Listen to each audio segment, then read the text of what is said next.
5 months, that's all Unfunk had to change his life. But one mistake took everything away. And what happened in court will leave you shocked. After serving 11 years in prison, Unfunk thought he finally had a fresh start. But within just 5 months, it all came crashing down. Was it his fault, or was the system set up against him from the start? Some say Unfunk only got probation because he cooperated against his own brother, Young Thug. But leaked calls and contradictions tell a very different story. So, what's the real truth? The situation surrounding Young Thug's brother, Unfunk, has gone from bad to worse. Not even 6 months after being released on probation, he was caught with a gun, an act that completely violated the deal meant to keep him out of prison. The result? A crushing sentence that has people inside and outside hip-hop talking. But the story isn't just about breaking probation. A leaked recording hints that the only reason Unfunk got probation in the first place was because, like Ghana, he cooperated against Young Thug. Whether that's true or not, the fallout has been massive. 5 months of freedom. Unfunk had just 5 short months to prove he could live differently, 5 months to show the world that after serving 11 long years behind bars, he was ready to walk a straighter path. For him, those 5 months were more than just a countdown on the calendar. They were a test of discipline, patience, and the ability to rise above the environment that had once consumed him. Every day outside of prison walls carried a heavy responsibility: follow the rules, stay out of trouble, and prove that redemption wasn't just a dream, but a real possibility. But on May 4th, that fragile second chance crumbled in a matter of moments. Instead of quietly building on the progress he had made, Unfunk found himself back in the grip of the law. The charges against him were devastating: being a felon in possession of a firearm, running from police, and alleged gang activity. Each accusation was more than just ink on paperwork. It was another nail in the coffin of his probation. The system doesn't often give second chances, and when those chances are broken, the consequences are rarely forgiving. The firearm charge was particularly crushing. For someone with his record, simply being near a weapon was enough to jeopardize his freedom. The authorities treated it not just as a violation, but as evidence that he hadn't truly changed. Running from the police only deepened the narrative they wanted to paint, that Unfunk was still the same man who had once lost over a decade of his life to incarceration. And the mention of gang activity tied everything back to the YSL case, making it almost impossible for him to argue that he was carving a different path. Each of these charges on their own could have been fought in court. But together, they stacked up like a wall too high to climb. Probation, which once seemed like his ticket to stability and a future with family and music, was now completely off the table. What had been designed as his second chance at life had turned into a ticking time bomb that finally exploded. The tragedy lies in the timing. Unfunk had been so close to rewriting his story. After spending 11 years in prison, he had returned home determined to turn his pain into purpose. Music had given him an outlet, and the support of his brother, Young Thug, had provided both resources and motivation. For a brief moment, it looked as though he was on the verge of proving that redemption was possible, even for someone who had been counted out for so long. But May 4th changed everything. It wasn't just an arrest, it was the collapse of hope, the shattering of a fragile dream, and the harsh reminder that the streets don't forgive easily, and neither does the system. For Unfunk, 5 months of freedom weren't enough to escape the shadow of his past. And now, instead of moving forward, he faced the possibility of losing everything all over again. The cold reality of court. His hearing felt less like justice and more like a scripted play. Judge Ural Glanville, the same judge later removed from Young Thug's trial for misconduct, showed zero mercy. He reminded Unfunk of their earlier conversations, asking if he understood the rules of probation: no guns, no exceptions. Unfunk answered yes. From there, it was clear where things were headed. The judge pointed out that most of Unfunk's violations were small, about $1,400 in unpaid fees and unfinished community service. Normally, those issues could have been fixed with payment plans or extensions. But the gun changed everything. The issue I find aggravating, the judge said, is that you were caught with a firearm less than 6 months into probation. All you had to do was complete your probation. 2 different worlds. Legally, the judge wasn't wrong. But the decision ignored a bigger truth. In the suburbs, owning a gun might be about hunting or protecting your home. In neighborhoods like Atlanta's Zone 3, carrying a gun can feel like survival, making sure you get home alive. That reality never factored into the sentence. In the end, the judge revoked Unfunk's probation and ordered him to serve the remaining 9 years and 6 months behind bars. Nearly a decade of his life erased in a matter of minutes. Family divisions and leaked calls. The pain didn't stop there. By mid-2025, leaked calls and tweets revealed family disagreements over plea deals. In one post, Young Thug suggested he told his brother to take the deal to save their mother more heartbreak. But in a leaked phone call with 21 Savage, Thug denied ever saying that. "Man, he said you told him to do that." Watch out, man. That's cap. The contradictions left fans split. Some saw dishonesty. Others saw a family struggling under impossible pressure, where every choice carried heavy consequences. The bigger picture. YSL member Mondo put it best: if the culture wants to label people as rats for plea deals, then that label has to be applied consistently, even to family members making desperate choices. His words cut through the noise, pointing to the hypocrisy in how the hip-hop world judges cooperation. At its core, Unfunk's story is a reminder of how unforgiving the justice system can be. One mistake, one bad decision, and years of life can vanish, no matter the context, no matter the circumstances.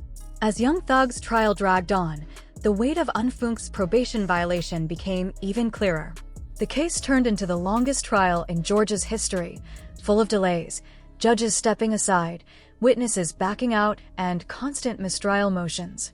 While Thug was fighting for his life in court, his brother sat locked up, unable to give support, encouragement, or even a simple word of comfort. The cruel twist? Unfunk's violation happened just as the prosecution's case was beginning to fall apart. In late 2024, Young Thug finally accepted a non-negotiated guilty plea that cut down his charges, giving him credit for time served and 15 years of probation. If Unfunk had managed to keep clean for just 2 more years, he would have been by his brother's side during the most critical moments. The bigger picture. By June 2025, the YSL case officially closed without a single murder conviction. After 3 years of aggressive prosecution, the state failed to prove its most serious allegations. It started to look like the pressure put on defendants like Unfunk was less about strong evidence and more about forcing deals. That idea gained even more traction in August 2025, when a judge dismissed a forfeiture claim against Young Thug. Cars, jewelry, and other property seized in the 2022 raid, worth over $145,000, were ordered returned. Even the court had to admit the state had overreached, trying to tie legitimate assets to criminal activity. Back to the beginning. To really understand how this family went from rising together to losing almost everything, you have to rewind. Back to the block. Back to where 2 brothers learned that blood was stronger than anything except federal indictments. Most people only know Young Thug for Grammys, charts, and wild fashion choices. But real ones know he was born Jeffrey Lamar Williams in 1991, one of 11 siblings raised in Atlanta's Jonesboro South projects. Zone 3 wasn't just tough, it was survival of the fittest. And in a family that big, everybody had to grind. Among them was Quantavious Greer, better known as Unfunk. To many, he was the one who kept it the realest from day one. The weight of a decade. When Unfunk walked out of prison in 2020 after serving 11 years for armed robbery, you could still see the time on him. The way he moved. The way he talked. Prison shapes you. And spending your entire 20s and 30s behind bars leaves a mark that never really fades. But underneath that hard exterior was a man finally free, tasting life outside for the first time in over a decade. Meanwhile, the world had shifted. Technology was different. Music had gone digital. And his little brother? He wasn't just hustling anymore. He was an international superstar. Still, family was family. When people questioned their connection, Unfunk shut it down quick. That's my mama's son. That's my brother. Brothers, but different paths. Even from behind bars, Unfunk had always been a guiding voice. He once told Thug straight up, "Go rap. Instead of going to the streets, just rap." Thug listened, and it changed everything. Out of that came YSL, first as a label under 300 Entertainment and later Atlantic Records. But YSL wasn't just a business. It was family. It was an escape plan for those who grew up in the same struggle. When Unfunk came home, he didn't try to live off his brother's fame. He signed with YSL, focused on music, and put out his debut project My Struggle in 2021. With features from Thug, Ghana, and Future, the album wasn't just a collection of songs, it was his life story. Every track carried the weight of someone who had lost everything and fought to rebuild. Family ties and heavy labels. The Williams family wasn't just talented, they were deeply connected. Sisters Dora and Dolly White also rapped under YSL. Their late sister Angela, and of course Unfoonk, added to a family tree rooted in Zone 3. In many ways, they were like Atlanta's version of the Jacksons. Music was their way out. But unlike the Jacksons, success for the Williams family was treated as suspicion. Prosecutors argued YSL was a gang front tied to the Bloods, using every chart hit and label expansion as evidence of a criminal enterprise. In reality, this was a family business, messy, complicated, and far from perfect, but built on loyalty and survival. And in that framework, Unfoonk wasn't just the older brother in Thug's shadow. He was carving out his own sound, his own story, and his own legacy, until the streets, the courts, and a single gun charge pulled it all away. Unfoonk admitted he didn't always understand his brother's music, but he never doubted the genius behind it. That humility showed the respect of an older brother carving his own lane while recognizing young Thug's vision. But in the hood, success always paints a target on your back, and by 2022, that target had grown huge. Young Thug's rise and YSL's growth caught the eye of prosecutors, who built a sweeping case involving 28 defendants and 56 charges. What was meant to be a platform for redemption, giving guys like Unfoonk a way out of the streets, was twisted into evidence of organized crime. Every move under a microscope. For Unfoonk, the setup couldn't have been worse. A man fresh out after 11 years, finally rebuilding his life, making music with his brother, only to discover that every studio session, family gathering, or business meeting could be reinterpreted as conspiracy. He was genuinely excited about new projects, driven to inspire others with his story. But he never got the chance to see how far his second chapter could go. Young Thug wasn't just backing his brother's music, he was investing in his freedom. He put up money, resources, and connections to help Unfoonk succeed. But in the hood, no good deed goes unpunished. That very loyalty, the bond that kept the Williams family strong, would soon be used against them in court. The day everything changed. On May 9, 2022, Zone 3 woke up to chaos. Federal agents raided YSL with full military force, snipers, drones, helicopters, armored trucks. Witnesses said it looked more like a war zone than a music raid. The message was clear: nobody was untouchable. By the end of the day, Young Thug and 27 others were indicted on RICO charges, gang activity, drugs, even murder. Along with them was Unfoonk. The feds weren't just arresting people, they were dismantling an entire ecosystem. Cars, jewelry, cash, everything tied to YSL was seized. For Unfoonk, the timing was brutal. He had been out only 6 months after serving 11 straight years. Just half a year into freedom, his second chance vanished. Family loyalty versus federal strategy. Prosecutors painted YSL as a gang linked to the Bloods. In their eyes, every family reunion was a gang meeting, every business decision was criminal intent, and every show of loyalty was evidence of conspiracy. But Thug and his family denied that narrative. To them, YSL was a label, a lifestyle, and a legitimate business empire built to give opportunity where none existed. The government knew their strategy: arrest everyone, hold them with high bonds, and pressure the smaller names to flip.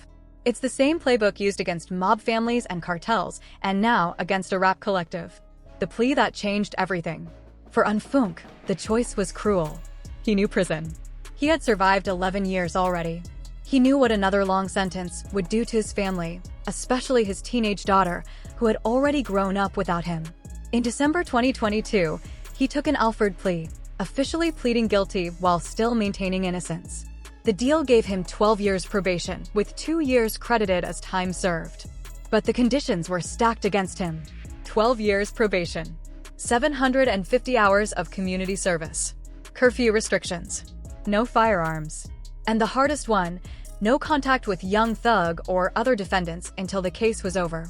Think about that. After 11 years locked up, reunited at last, the brothers were legally forbidden to even speak. The system had turned their bond into a weapon. And buried inside the plea was a cruel trap. Unfoonk agreed to testify if called, but also had Fifth Amendment rights to avoid incriminating himself. That meant if prosecutors put him on the stand, he'd face an impossible choice: betray his plea deal or risk hurting his family. Survival versus cooperation. The terms were more than punishment, they were psychological warfare. Every call, every meeting, every word could be twisted into leverage. Just being in his brother's life had become a legal liability. In the hip-hop world, the response was split. Some called it cooperation, Others called it survival. But for Anfunk, it wasn't theory. It was his life, his freedom, his family, his brother, all hanging in the balance. When rumors began swirling that Anfunk had snitched, he fired back. Damn, people really think I told on my own brother. SMH. Show me in my paperwork where I told on anybody. LOL. I'm not even about to entertain that. Peace and blessings. His frustration was real. He was being accused of betraying his blood over a plea deal designed to protect his family, not harm them. The domino effect. Anfunk's situation wasn't unique. It was part of a much larger strategy prosecutors had been using from the very beginning of the YSL case. By the time he accepted his deal in December 2022, several other co-defendants had already folded under the weight of endless court dates, high bonds, and the looming threat of decades behind bars. Each new plea agreement added pressure to those still holding out, creating a snowball effect that was nearly impossible to stop. Among all those pleas, Ganesh stood out as the most high-profile. When he walked free after striking his deal, the hip-hop world immediately split into two camps. Some argued that he had made the smart move, protecting his future while the state's case looked shaky. Others accused him of breaking the unspoken street code, claiming that by taking the plea, he had indirectly strengthened the prosecution's case against Young Thug. Social media debates raged for months, with fans, rappers, and even legal experts weighing in. This wave of deals wasn't accidental. It was the prosecution's strategy all along. Just like in RICO cases against mob families, the government applied maximum pressure, hoping that fear and exhaustion would do their work for them. And it did. The domino effect became obvious. One deal led to another, and each one made it harder for the remaining defendants to justify risking trial. Leaked messages suggest that even Young Thug himself may have quietly encouraged his brother Anfunk to take the deal once others had already folded. If true, it reframed the decision entirely. Instead of betrayal, it was survival. Thug allegedly described it not as snitching, but as helping my brother. In his eyes, the plea wasn't about disloyalty, it was about easing the crushing weight on their family and keeping his brother free, even if it meant living under harsh conditions. That phrase, helping my brother, highlighted the difference between courtroom logic and street logic. In the legal system, plea deals are strategy. In the streets, they're reputation. And in hip-hop culture, being labeled a snitch can destroy credibility faster than any sentence. The smart legal move. The irony is hard to miss. In the long run, Anfunk's plea may have been the smartest move he could make. By June 2025, the entire YSL case closed without a single murder conviction. After 3 years of aggressive prosecution, millions in legal fees, and lives torn apart, the state's most serious allegations collapsed in court. If Anfunk had rolled the dice at trial, he might have faced decades in prison. Instead, he walked away with probation. On paper, it was a win. The trap built into freedom. But legal victories don't always translate to real freedom. The terms of Anfunk's probation were brutal: curfews, community service, no guns, and worst of all, no contact with his brother. The very deal meant to keep him out of prison ended up creating new vulnerabilities. The cruel twist was that those restrictions cut him off from the one person who had supported him through his darkest years. Young Thug was battling his own trial while watching his brother struggle under probation conditions that seemed almost designed for failure. Meanwhile, Anfunk was trying to rebuild a life while locked out of the support system that mattered most. What began as a deal for survival would ultimately become the mechanism for his downfall.